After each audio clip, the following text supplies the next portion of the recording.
evening and welcome to NTD News. I'm Stephanie Cox. Here are today's top stories. A key figure behind the Steele Dossier, also known as the Trump-Russia Dossier, is arrested and indicted for lying to the FBI. It's part of the special investigation into the FBI's probe into Russian interference in the 2016 election. New vaccine rules are released. The Biden administration is requiring tens of millions of Americans to be vaccinated by early next year. But some states are suing, calling the mandate coercive. Children ages 5 to 11 will soon need to show proof of vaccination before entering certain indoor establishments in San Francisco. Some coal miners are under arrest after protesting in New York City today. They came from all over the U.S. to stand up for miners in Alabama who were never reimbursed after forfeiting their salaries. Inflation lingers at a 30-year high, partly caused by the supply chain congestion. When will the high prices get under control? And the truck driver shortage is now at 80,000. Will Biden's vaccine mandates for private businesses help or hurt?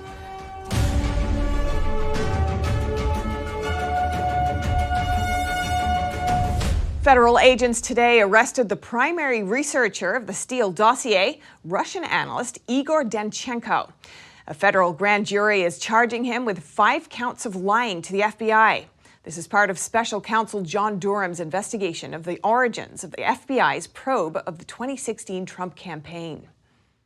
Danchenko was charged with misleading FBI officials about the sources of the information that he provided to former British intelligence agent Christopher Steele. The Steele Dossier falsely claimed that Donald Trump's 2016 presidential campaign colluded with the Russian government. Steele handed the dossier to the FBI, and the FBI then used it as the basis for a court order to surveil former Trump campaign aide Carter Page. Danchenko's indictment says the dossier and information Danchenko provided played a role in the FBI's investigative decisions and in sworn representations that the FBI made to the Foreign Intelligence Surveillance Court throughout the relevant time period. The FBI interviewed Danchenko multiple times in 2017 when they were trying to corroborate allegations in the Steele dossier. The Russian had previously told the FBI that he got the information in the dossier by word of mouth and hearsay from his sources in Russia.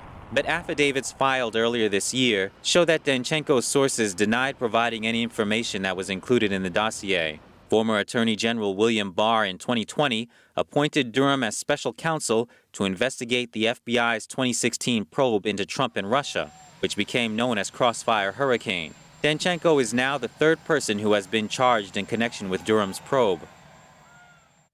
After appearing in court for a brief hearing earlier today, Danchenko was released on a $100,000 unsecured bail. His lawyer said he would plead not guilty. If convicted, Danchenko could face up to 5 years in prison for each indictment. And the Biden administration has unveiled the details of the new vaccine mandate. It requires all employers of 100 or more to require vaccination against COVID-19 or weekly testing. The rule from the Occupational Safety and Health Administration, or OHSA, affects 84 million private sector workers. Many are wondering whether the federal government has the authority to enforce vaccine mandates on private companies. Senator Ron Johnson and other experts discuss these issues today. NTD's Jason Perry has the details. Senator Ron Johnson says he's been dealing with the vaccine injured, and he doesn't agree with those who say vaccine injuries rarely happen. For the COVID vaccines, in 10 months, we've had 837,000 adverse events reported on VAERS, 17,619 deaths. And oh, by the way, I realize that does not prove causality, but it's also true that over 5,500 of those deaths have occurred on days 0, 1, or 2 following vaccination. He went on to explain that, as far as he remembers, whenever you're facing a serious medical condition, the doctor always tells you to get a second opinion. But he says second opinions are not allowed anymore, and the Biden administration does not even consider natural immunity in its mandate of the COVID vaccine. Well, 16 solid, respected studies demonstrate that natural immunity is as effective or more effective. The largest population study ever done out of Israel showed that it's 27 times more effective than vaccinated immunity in preventing symptomatic COVID. Dr. Martin McCary also explained that there are other options for treating COVID-19 than just vaccines.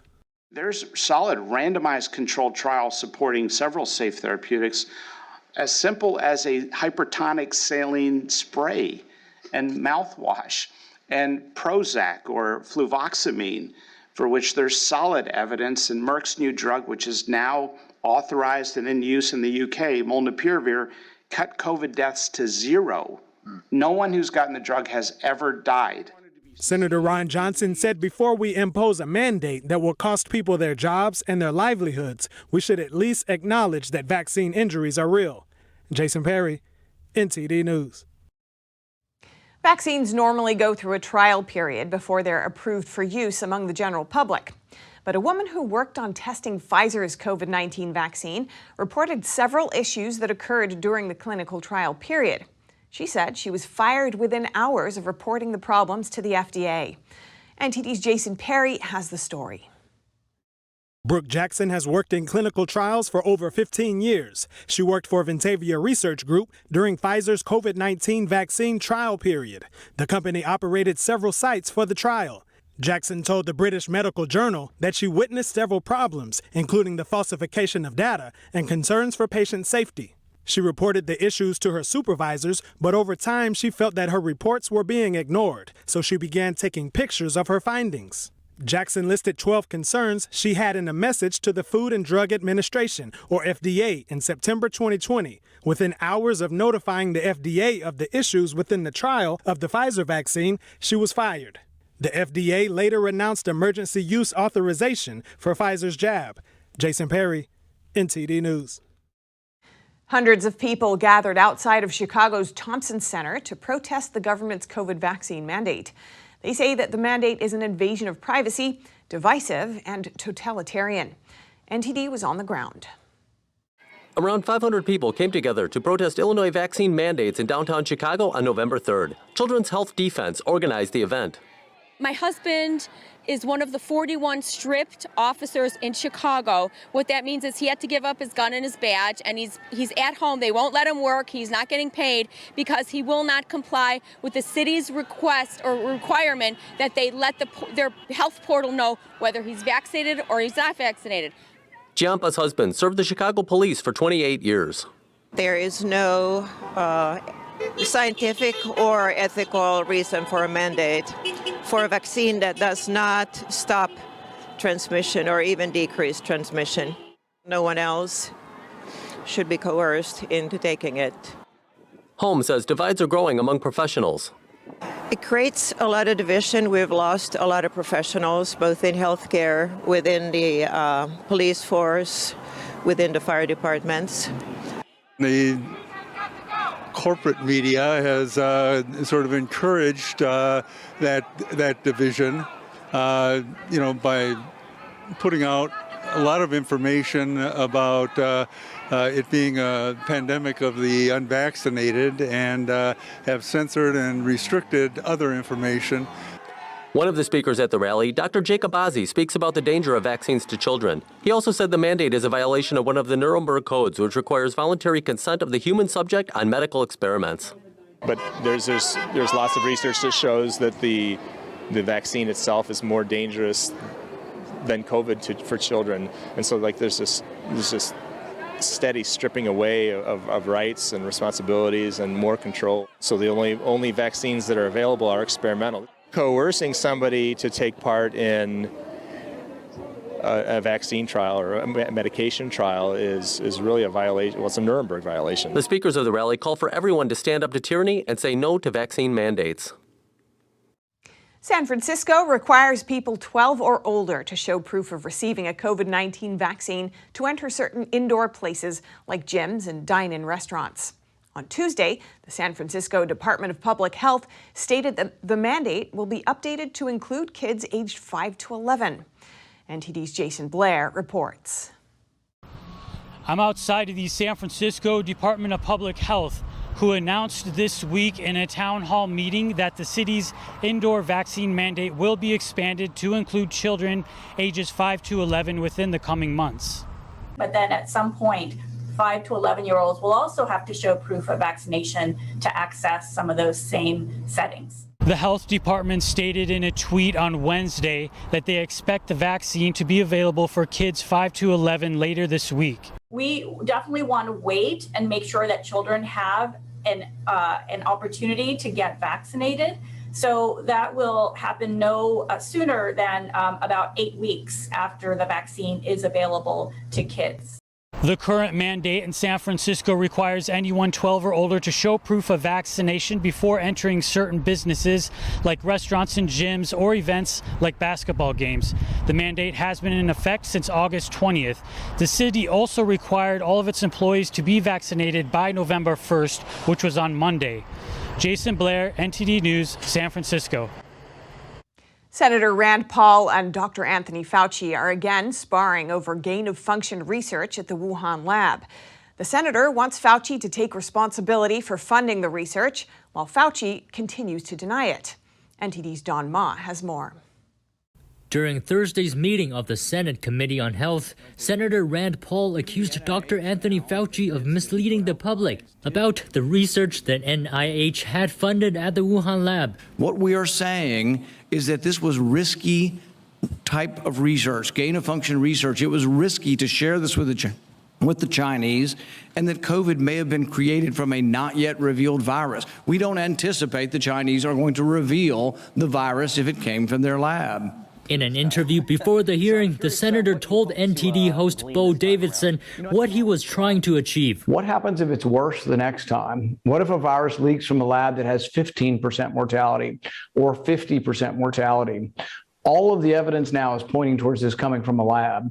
If it came from a lab, it could happen again. So really what we need to do is be discussing, should we be doing gain-of-function research? Should the taxpayer be funding it? Fauci continues to deny that studies done at the Wuhan lab match the definition of gain-of-function research. The guidelines are very, very clear that you have to be dealing with a pathogen that clearly is shown and very likely to be highly transmissible in an uncontrollable way in humans and to have a high degree of morbidity and mortality, and that you do experiments to enhance that, hence the word EPPP, enhanced pathogens of So when EcoHealth Alliance took the virus, SHC014, and combined it with WIV1 and caused a recombinant virus that doesn't exist in nature, and it made mice sicker, mice that had humanized cells, you're saying that that's not gain-of-function research? Fauci says he disagrees with many points the senator made, including his speculation of the origins of the virus. You have said that I am unwilling to take any responsibility for the current pandemic. I have no responsibility for the current pandemic. The current pandemic, okay? Number two, you said the overwhelming amount of evidence indicates that's a lab leak. I believe most card-carrying viral phylogenists and molecular virologists would disagree with you that is much more likely, even though we leave open all possibilities, it's much more likely that this was a natural occurrence. Paul says he doesn't expect Fauci to admit that he approved NIH funding for gain-of-function research in Wuhan. He also says that Fauci's repeated denials have made him lose credibility. Don Ma, NTD News. A White House spokesperson said today that the Biden administration is still focused on finding out the origins of the CCP virus. And Virginia Governor-elect Glenn Youngkin met with the current governor at the executive mansion today to begin the transition to the new administration. And in an interview with Fox Business, Youngkin announced big plans for the state's education system. NTD's Chenny Wu has the details. The transition of power officially kicked off in Virginia Thursday morning with a meeting between outgoing Democratic Governor Ralph Northam and Republican Governor-elect Glenn Youngkin. The politicians and their wives had lunch together and toured the governor's mansion. Both pledged a smooth transition. In an interview with Fox Business on the same day, Youngkin said he's looking forward to getting to work. Topping his list is a big agenda for Virginia schools. That includes funding the largest education budget in the history of Virginia, addressing teacher pay, raising student standards, and promising a ban on critical race theory. During his campaign, Youngkin highlighted education as the top issue in the state. It's a subject that gained him a lot of support from parents. And then our curriculum is going to be absolutely focused on making sure we're getting the political rhetoric out of the classroom and really focused on how to prepare our kids to how to think as opposed to what to think. He added that he'll be focused on engaging at the grassroots level with teachers, school administrators, and especially parents, who will be kept in the loop. Youngkin's victory over Democrat Terry McAuliffe has been widely deemed a blow to Democrats and progressive policies. Youngkin says the results of the election show the importance of kitchen table issues. That includes low taxes, great schools, safe communities, and a growing economy with job opportunities. Chenny Wu, NTD News. Inflation lingers at a 30-year high, partly caused by the supply chain holdup. The Biden administration is working on solutions, but has not given any estimates when the bottlenecks will ease up or inflation will go down. Senate Democrats today on Capitol Hill offering solutions. NTD's Melina Weiskup reports. California ports are operating 24/7 in efforts to alleviate the supply chain pileup. How long until the congestion is cleared up? The Biden administration assuring it will be resolved, but it's uncertain exactly when. Our tools cannot ease supply constraints. Like most forecasters, we continue to believe that our dynamic economy will adjust to the supply and demand imbalances, and that as it does, inflation will decline to levels much closer to our 2% longer-run goal. Some economists say the supply chain constraints aren't the sole reason for the 30-year high in inflation, but they do play a role in the higher costs. Powell says inflation is expected to cool off by next spring or summer. We're making progress every day. There's no light switch. If there were, we'd flick it. Secretary of Commerce Gina Raimondo today on Capitol Hill joining Senate Democrats to discuss how the Biden administration is tackling the supply chain pileups. They say buying American and investing in American manufacturing is the key. Because we want more American workers in the economic winner's circle and work with our allies to isolate China. The administration struck a trade deal with Europe to lift tariffs on steel and aluminum. It goes into effect January 1st. All of that is going to reduce costs for American consumers and help to create jobs in America. Raimondo is working with the Transportation Secretary to streamline the process to hire more truck drivers to help ease the supply chain congestion. Right now, the industry is seeing a shortage of around 80,000 truck drivers. Many companies now offering thousands of dollars in sign-on bonuses, and some companies even willing to double the salary. And officials are warning that this truck driver shortage could get even worse once Biden's vaccine and testing mandate rolls out. This mandate has a January 4th deadline for all private businesses, large private businesses, to comply. And the American Trucking Association executive director told Congress this week that he fears that once this mandate does take effect, it could lead to larger trucking companies losing drivers at a time when the nation is already suffering from the supply chain crisis. Reporting in Washington, D.C., Melina Weiskup, NTD News.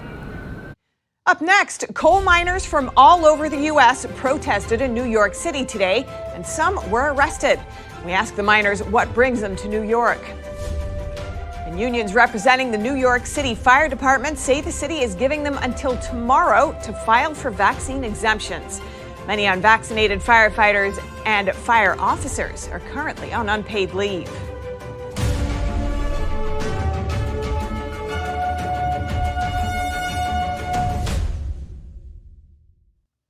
New York City's anti-riot unit dissolved a coal miners' protest in Manhattan today.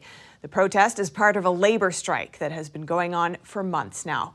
NTD's Arian Pazdar was on the scene. Coal miners from all over the U.S. came to New York City to support their colleagues in Alabama. It was a peaceful protest, but because some of them illegally blocked the street, they're now being taken away by the police. Since you have refused to leave the roadway, you will be placed under arrest on a charge of disorderly conduct. The protest was held in front of investment company BlackRock, which is the main investor of a major coal producer in Alabama. Workers in Alabama waived their salaries and holidays with the promise to eventually be reimbursed, but now they aren't getting it back. So the workers feel abused. They felt as though that they were in it with the company, and then the company is only in it to make huge profits and didn't care about the folks that actually go to these coal mines. Protesters say the BlackRock investors have no idea what it's like working in those mines. They just need to go into mines to really realize what you have to go through in this life.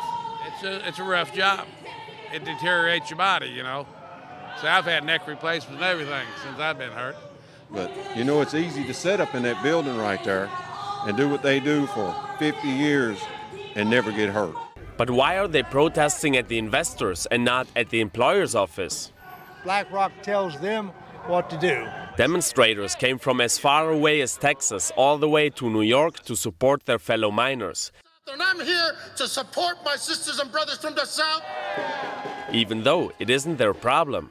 These guys down there are working just like we used to work in the mine. We're retired now, but these guys are trying to work, making a living for their family. They got kids at home. We know what it's like. BlackRock didn't get back to us with a statement before broadcast. Arian Pastar, NTD News, New York. Today, unions representing the New York City Fire Department announced new developments on the city's vaccine mandate. Many unvaccinated firefighters and fire officers are currently on unpaid leave. NTD's Shen Yun is there. The FDNY unions just announced that they received an offer last night from the City of New York. The offer gives them until November 5th to file for medical or religious exemptions for the COVID-19 vaccine. That's only 2 days. Around 2,300 firefighters called in sick when the vaccine mandate came into effect on Monday. The union leaders urged firefighters to fill out the exemption forms now and have made a counteroffer to the city for a deadline extension. Firefighters have been on duty throughout the pandemic. These are all the same firefighters that did all of those things, gave their body and soul and their time and impact of their lives to the citizens of New York. And now we're being treated as just a number on a spreadsheet. The FDNY is still expecting new developments after Mayor-elect Eric Adams said he'll review this issue when he goes in office in 7 weeks. Shen Yun, NTD News, New York.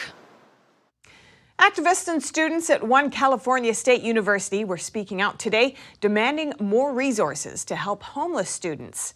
NTD's David Lamb reports. The Student Homeless Alliance, or SHA, was officially signed with California's San Jose State University in January 2020 to help students in need. But some activists say that the implementation has fallen short of the agreement.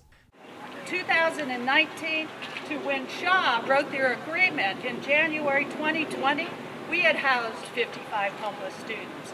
Fast forward to now, we haven't housed that many from this university in 2 years. They said there were over 100 applicants that applied for housing, but only 1 out of 12 beds were used during a whole semester. Those beds aren't being used as much as they could because there are various requirements that the school has imposed to use it. One of it being that the students must use all their loans before they can get a bed, which many other schools in the CSU system do not have that requirement. One faculty member told NTD that students were staying in other buildings, such as the King Library. They also want immediate development of exit interviews to learn why students have been rejected. Students are really in need of housing, and I think it's becoming a much more prevalent issue, especially in recent years. So that's what we've noticed, and that's what we learned in our historical analysis in the class. In a written statement from SJSU Cares, they say they will continue working with the community and have a ribbon-cutting ceremony on November 16th of the new CARES Resource Office. Now, over in Southern California, Long Beach City College is piloting a safe parking program where students could sleep in their cars overnight in parking garages with security in the area. This is part of the plan to address student needs that are unhoused. David Lamb, NTD News, California. Social media users shared their perspectives on the planned removal of the facial recognition system from the Facebook app. Meta, the parent company to Facebook, announced the plan earlier this week. NTD's Cynthia Kai brings us user reactions. Earlier this week, Meta announced it will soon pull its face recognition system from Facebook. Meta says this move is part of a company-wide initiative to reduce the use of facial recognition in its products. Some people agree with the move. Hearing that Facebook is taking that down, I feel like it'll be a better thing. You know, you can have a lot of your privacy more secure. Another student said he is happy that Facebook will no longer be scanning pictures for people's faces. I'm a little paranoid. I don't want like my face scan on there, which is weird because I have all this other information on, like that I've given them, but my face feels like kind of like the line. However, others say they are okay with using Facebook's facial recognition software. It's something that like it's kind of normalized in most password systems, honestly, so it wasn't really a big effect. But Facebook has already had like some issues about how they've like leaked out some personal information about their like their customers and things like that, so it's kind of concerning. Meta said in a statement that it is aware of the concerns about privacy and transparency regarding facial recognition technology in today's society. Some people say they understand Meta's reasons for dropping the facial recognition software. Well, I think there's enough controversy behind it and enough negative reviews about people having issues with the facial recognition, whether that be like they're unable to scan their own face or people are scanning their face without permission. Well, I think Facebook again is just trying to like fit in with like the rest of the companies and trying to catch up with them. One student believes Facebook is likely still collecting users' information despite the decision to stop using facial recognition.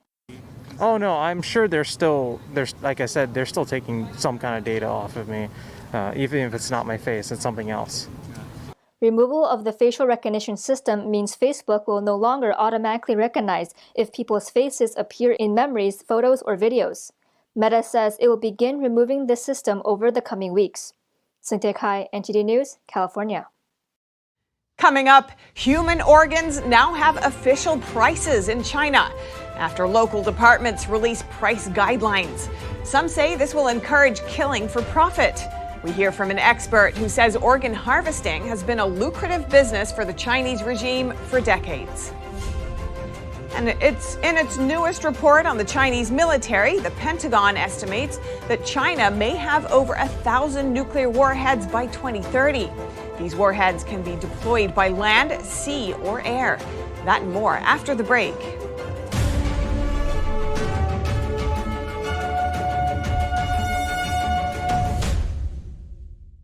%90 of news outlets in the United States are controlled by 6 corporations.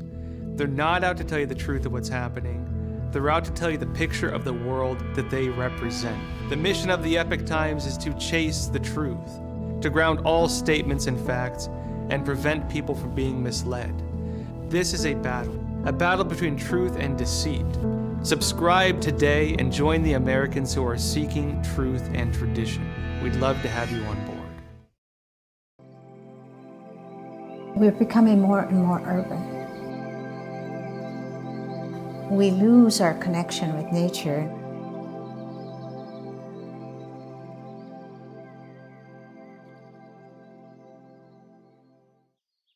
This little girl lives in a world of natural beauty, nature all around her. Not everybody has this opportunity.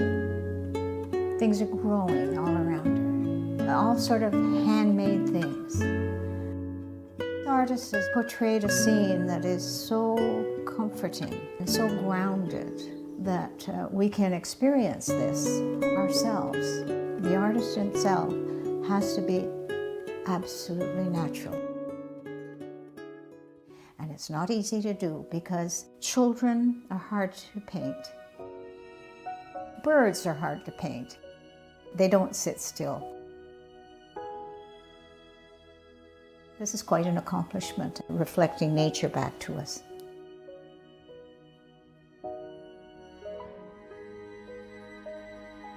It's just a pure, natural painting.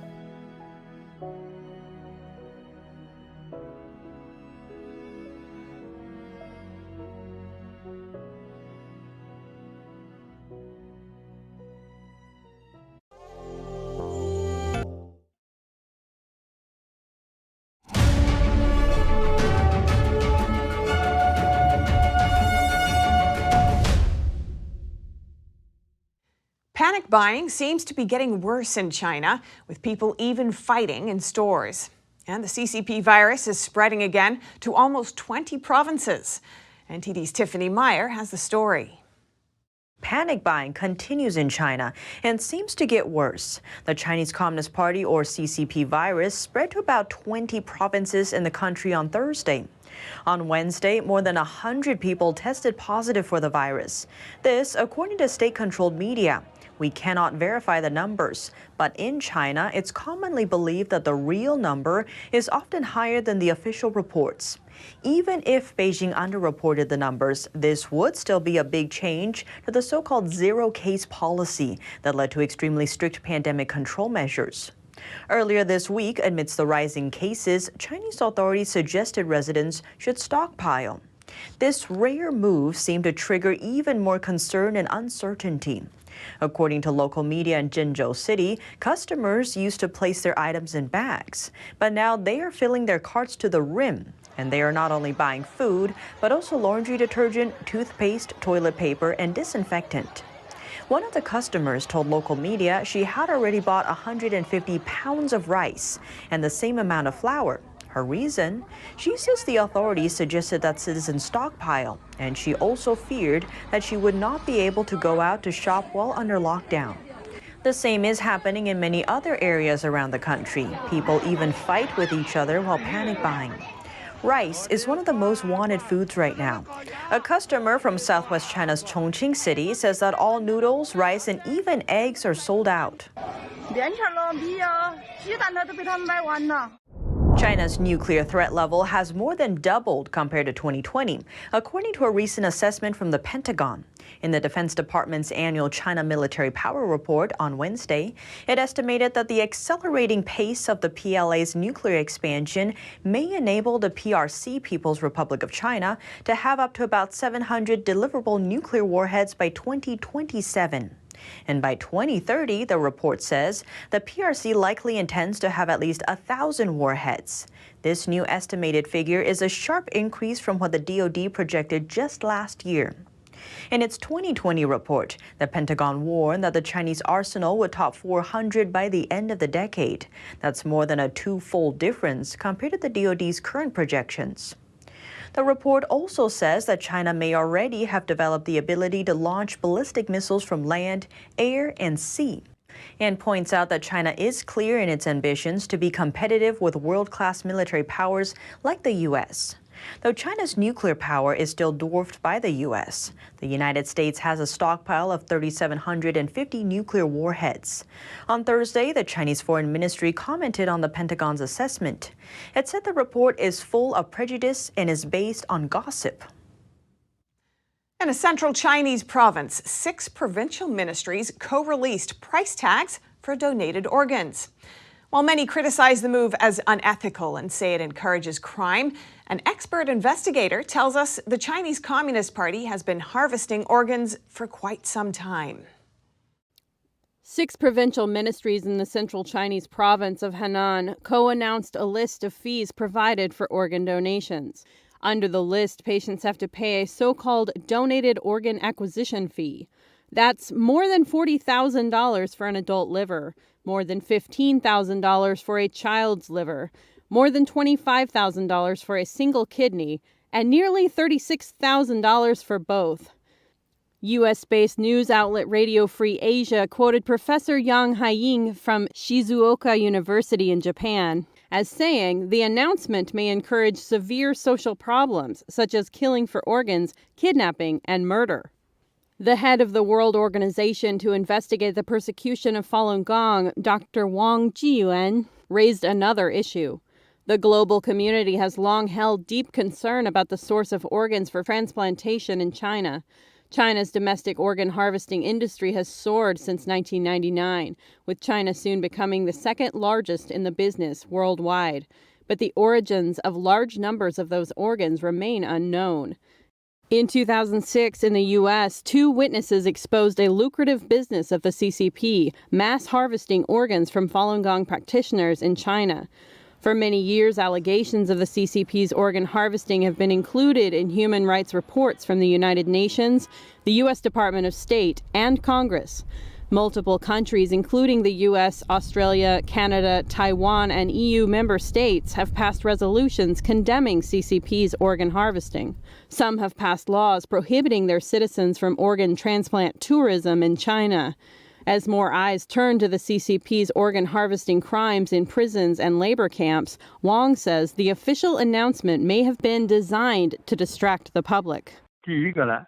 First, it diverts the attention from questioning the Chinese Communist Party's illegal organ transplant practices. Second, these price tags clearly say organs can be traded. According to our investigations, the CCP has been collecting fees for organs the whole time. According to a phone conversation record provided by an investigator, a hospital in Henan charges nearly $94,000 for a liver transplant.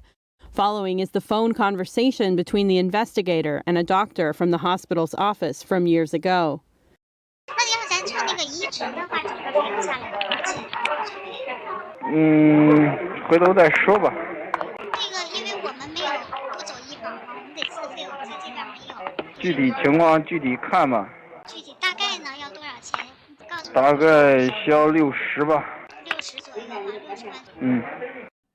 That's not only in Henan province. More proof emerged from the southwestern province of Sichuan.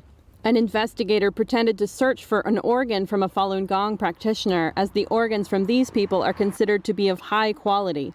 Here's the phone conversation with the doctor.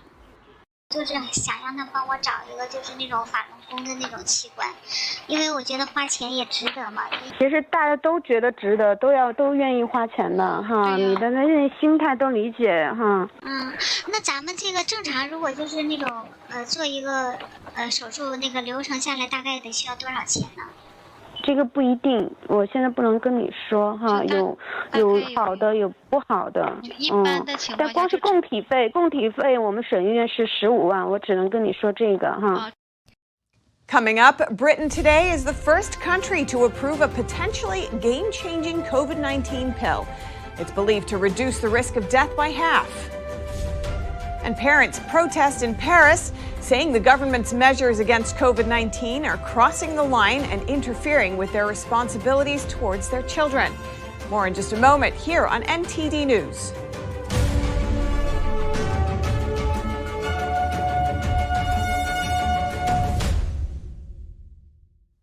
Britain on Thursday became the first country in the world to approve the potentially game-changing COVID-19 antiviral pill jointly developed by Merck and Ridgeback Biotherapeutics. The drug is believed to reduce the risk of death by half. Matthew Laratonda reports. The United Kingdom has become the first country in the world to approve the much-heralded COVID pill developed by pharmaceutical giant Merck. The oral antiviral drug made headlines last month when testing data suggested that it could lower the chance of being hospitalized or dying from COVID by half for the people most at risk from the disease if it's administered early on in the illness, within 5 days of symptoms appearing. The pill was developed jointly by Merck and a company called Ridgeback Biotherapeutics and is one of several pills being developed by the pharmaceutical industry to treat the virus. Oral treatments are seen as a potential major weapon in the fight against the disease. Last week, the company also reached a deal with a United Nations initiative which will allow the pill to be manufactured as a generic version for developing countries. And in COP26 news, Poland and other nations on Thursday pledged to phase out their use of coal-fired power and stop building new plants. COP26 host Britain described the non-binding commitment as putting the end of coal in sight. But on the other side of the planet, more coal power stations are opening up. Largely due to China's coal-fueled industry, global CO2 emissions have been rapidly rebounding to pre-pandemic levels. NTD's David English has the story.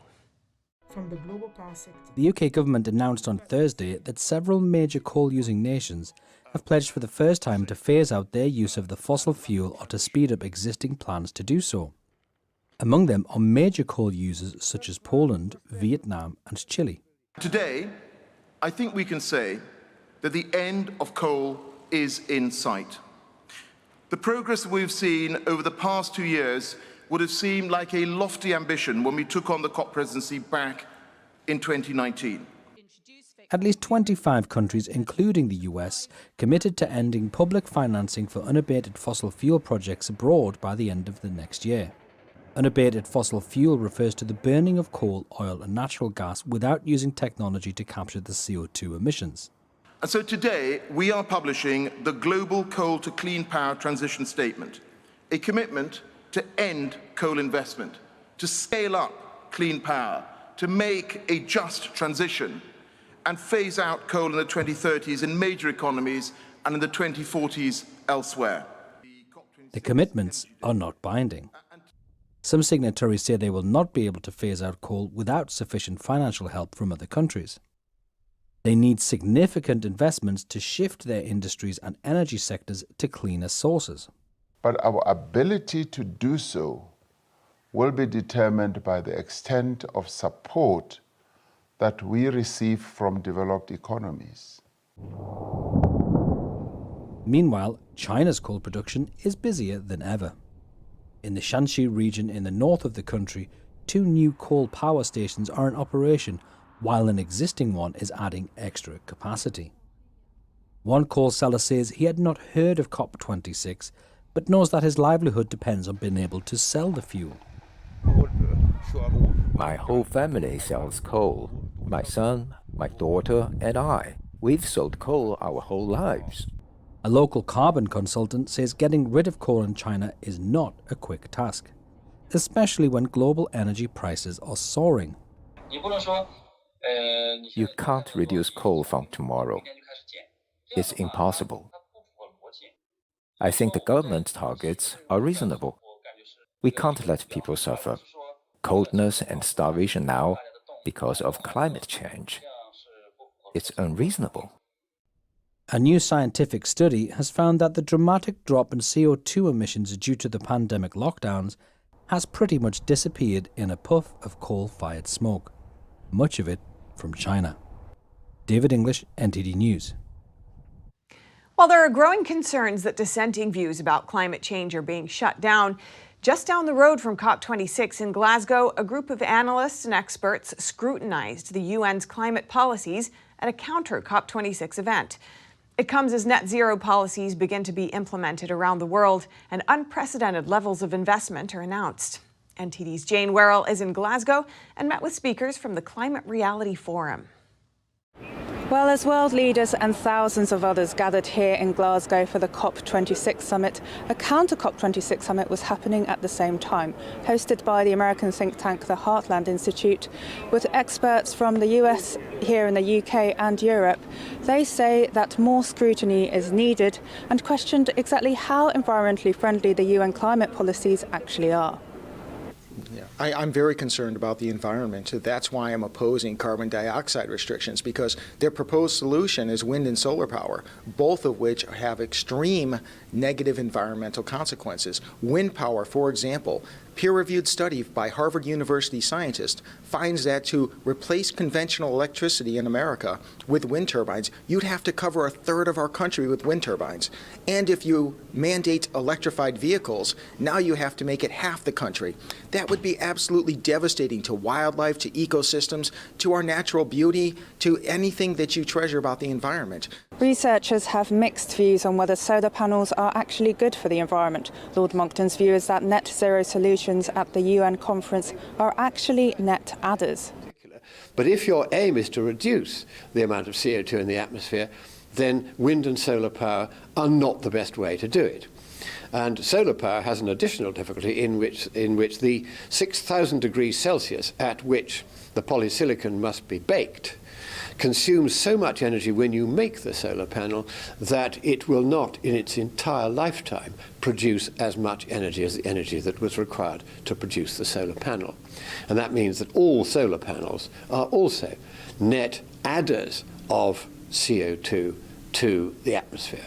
There are also differing views on how much of the change in the Earth's temperature is actually caused by man. Over 2 days, the forum presented data and science countering what they call the alarmism presented at the UN summit. They're concerned there isn't an open scientific debate on climate change policies.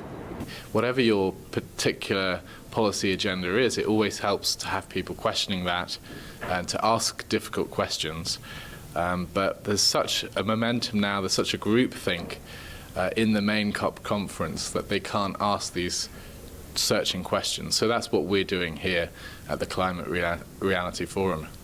They also question the human rights issues involved in the solar panel production chain. China has basically a monopoly on cobalt coming from the Congo, allegations of child labor from groups like Amnesty International. Then you even go to China, the solar panels, the Uyghur slaves, they're Muslim Uyghur slaves in China that they're using. And the Biden administration is willing to give it a complete pass on all human rights violations if China will just sign on to the climate agenda. So what's happening here is people are willing to get energy that's coming from countries that are hostile regimes and countries with horrible human rights record and horrible environmental standards, all because of this utopian vision that we're going to solve climate change. Craig Rucker from CFACT says the economic costs involved in switching to net zero could prove unpopular with voters. So I think there's a disconnect. I think among those who maybe are in the educated elite, maybe government officials, same dichotomy that you see in the United States. There's a lot of support from it, kind of intellectual, but among the grassroots, the plumbers, the workers, the carpenters, which are a lot of the people that we wound up staying without in Prestwick, I think they see through it. And they do not support their country driving up utility prices. And I don't think they buy the climate alarm nonsense that we're all going to die in 12 years. And within Parliament, Boris Johnson may be facing political challenges too, with MPs recently forming a net zero scrutiny group. Jane Werrell, NTD News in Glasgow. In Paris, parents protested today against mask mandates in schools and the push for children to get the COVID-19 vaccine. They say the government is trying to interfere with decisions that parents should make. NTD's David Vives has the story. Masks are back at primary schools in certain areas of France.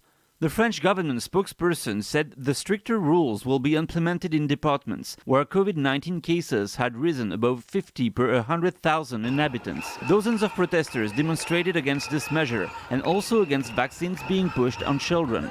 Children over the age of 12 in France required to have a health pass to participate in daily activities such as sports. The health pass serves as proof of vaccination, a negative COVID test, or a recent recovery from COVID. The measures are not proportional to the pandemic.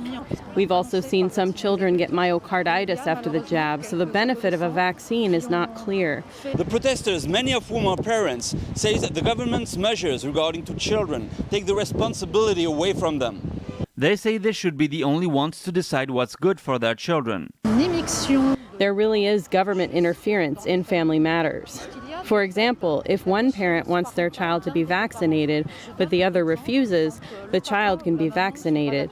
In some cases, this had terrible consequences. Flore Lelache is a Versailles-based lawyer who works with families who have issues with school mandates. She supports this particular point, saying she's seen heartbreaking situations where children don't want the vaccine, but are forced to get it.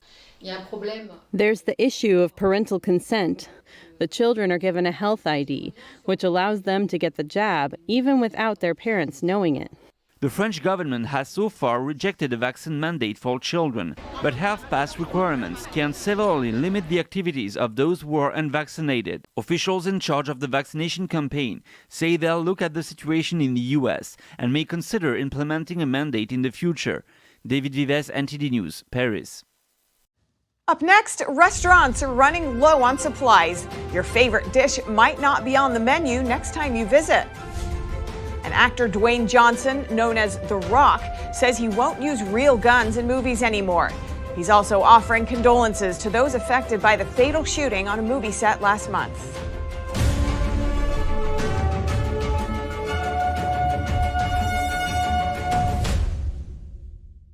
Hello, I'm Mike Lindell, and I'm here to tell you about my new product from MyPillow, towels that actually work. Watch this absorbency test. Here's another towel that we randomly went out and bought. Here's one of my towels with the nice design. I don't know if you can see this, but you could line a swimming pool with this.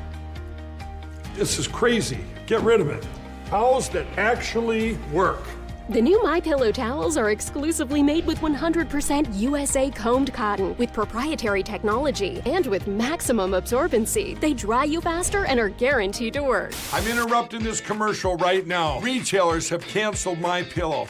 And to thank you for all your support, I'm going to pass the savings directly on to you. Go to MyPillow.com to get deep discounts on all MyPillow products. For example, you get my dog beds for as low as $19.99. Or for a limited time, you can get my 6-piece towel sets, regularly $109.99, now only $39.99. The low.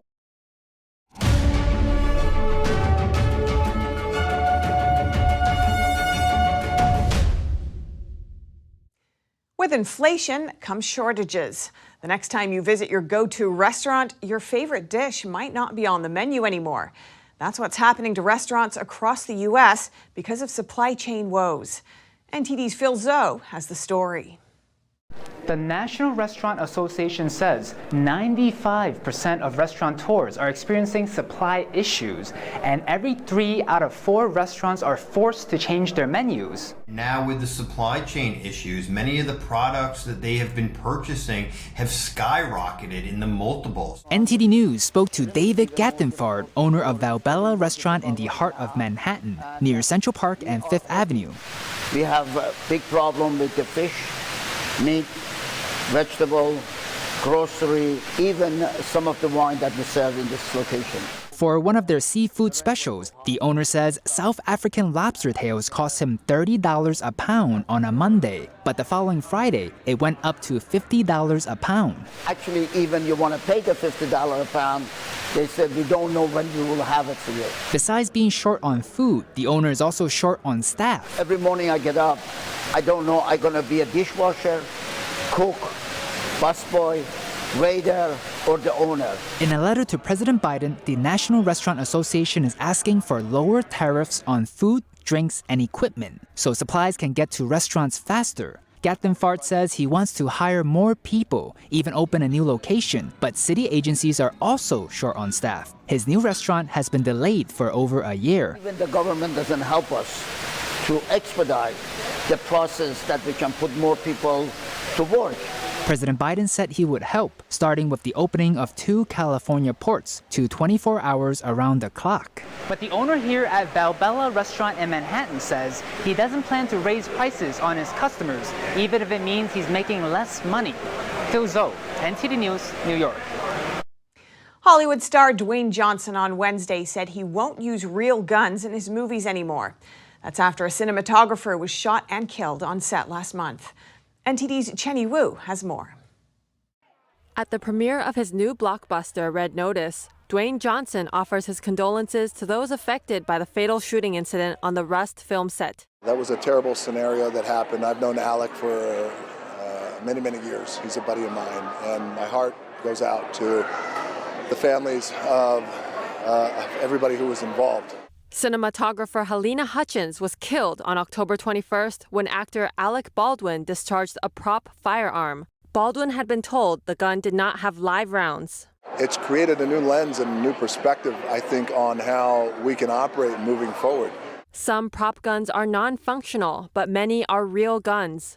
Johnson says that in the future, his production company will not use real guns ever again. We'll take care of it in post, and we won't worry about the dollars, we won't worry about math or what the cost is. I think we're going to do it the right way. The on-set shooting death reignites safety concerns over prop guns, like the weapon that killed Hutchins. Chen Wu, NTD News. And that's all for today's news. Thanks for tuning in. I'm Stephanie Cox.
Before you go, here's something you should know. Don't forget you can catch all of NTD's programs on television. NTD Business premieres live Mondays through Fridays at 5 p.m. We broadcast to many of your favorite platforms, Apple TV and Roku, for example. We're also rapidly growing on cable, satellite, and over-the-air all across the United States. Just go to ntd.com/TV, type in your zip code, and find all the ways you can watch NTD.